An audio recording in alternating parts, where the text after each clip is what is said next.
Welcome to Beast Valley TV. My name is Lavenia Shaw. I'm from Suva, Fiji.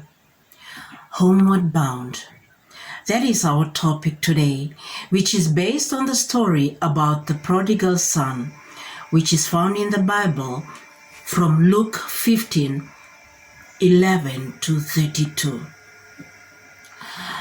Homeward bound is when an individual realizes that what he has is not as good as what home offers.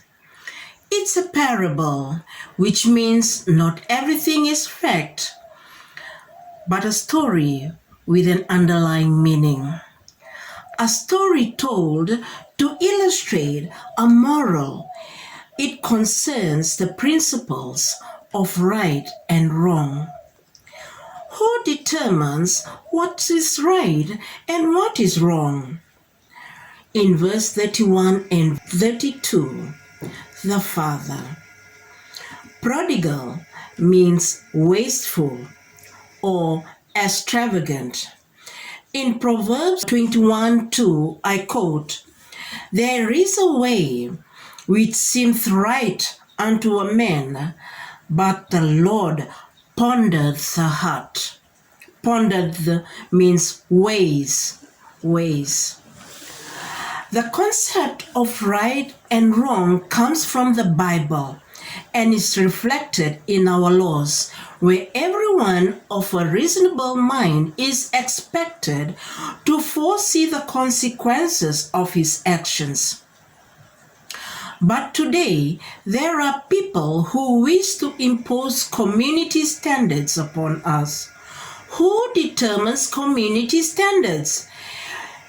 Because everywhere one cares to look in the world, community standards are different and changing day by day. In the parable, the Father represents God, who has created man as a free moral agent and therefore allows the Son to pursue his course in life. The God of creation does not use force. Force is the result of false religion, witnessed in pagan religions.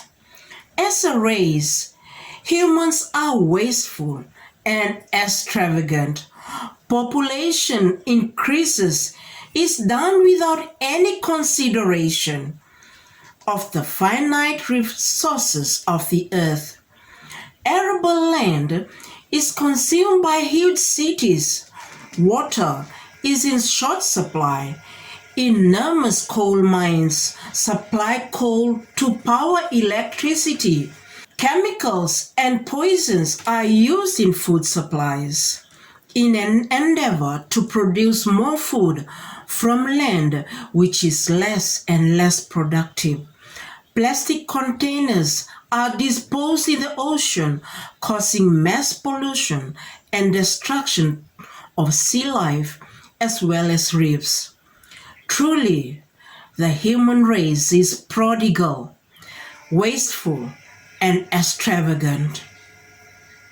We see today there is chaos everywhere.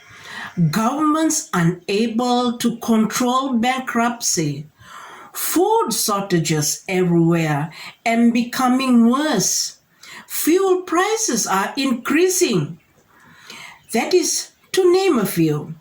Now, this individual, the prodigal son, realizes there is no place like home. He is one of the individuals that we have already studied so far, such as the woman at the well, the woman who was caught in adultery, the woman with an issue, a long line of individuals who realized where they were. Sitting amongst the filthy pigs, our prodigal son realizes where he is. So, the challenge is now, do you realize where you are? Do you need a change?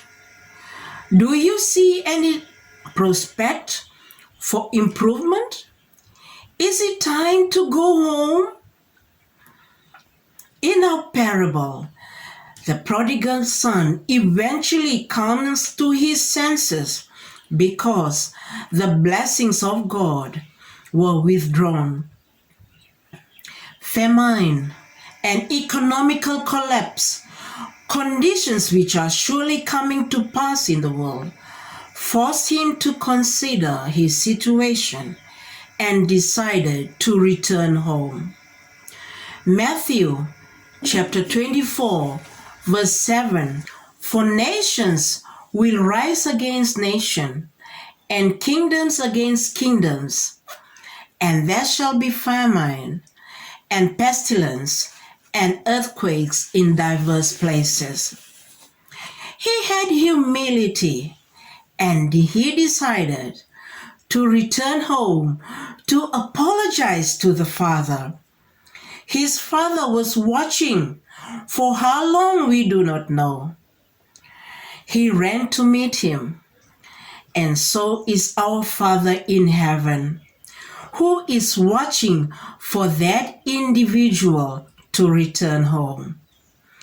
This illustrates the long suffering and the love of our God the Father. In the story, there was the other son who remained at home. He represents people who have been given the gospel commission but have done nothing. He was maintaining some sort of religious organization, as we see in some churches today. It is a close communion and consider them self-righteous. He told his father, your son, not my brother, to possibly exclude him from the love of his father. That is what is happening in our churches today. The ones who are in the church are pushing them, those that they see are sinners. People are trying to connect with God, but the self-righteous people inside do not welcome them back.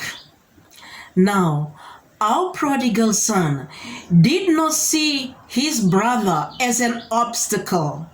He made up his mind to apologize. When the son arrived home, the father called for his best coat. He covered the rags that the son was wearing.